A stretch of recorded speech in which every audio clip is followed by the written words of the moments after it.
சாந்திபுரம் என்ற ஒரு அழகான கிராமம் இருந்தது. அந்த கிராமத்தில் மக்கள் எல்லோரும் மகிழ்ச்சியாக வாழ்ந்து வந்தார்கள். குழந்தைகள் தினமும் விளையாடினார்கள், ஒருவருக்கொருவர் உதவி செய்து வாழ்ந்தார்கள். அந்த கிராமத்தில் ராமு என்ற ஒரு சிறுவன் இருந்தான். அவன் நல்லவன். ஆனால் அவனுக்கு ஒரு பழக்கம் இருந்தது.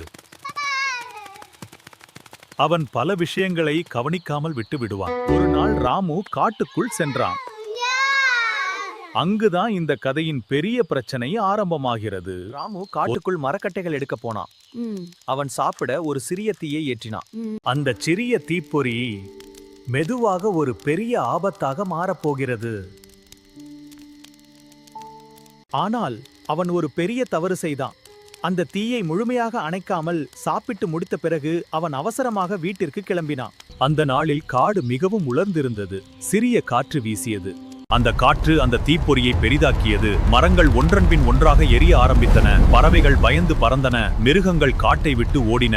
சில மணி நேரத்தில் அந்த தீ கிராமத்தை நோக்கி வந்தது.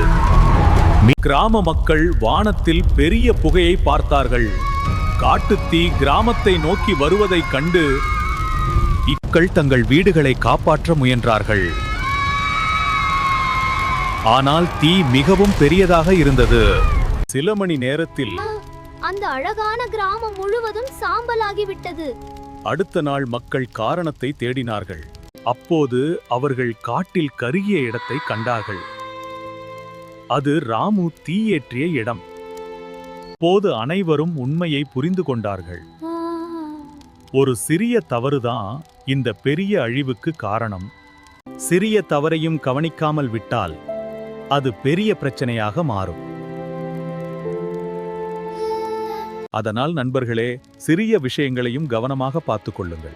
மீண்டும் அடுத்து வரும் கதையில் சந்திப்போம். நன்றி, வணக்கம். இந்த வீடியோ பிடிச்சிருந்தா குட்டி ஸ்டோரி கிளப்பை சப்ஸ்கிரைப் பண்ண மறக்காதீங்கமே. உங்களுக்கு பிடிச்சத கமெண்ட்ல சொல்லுங்க.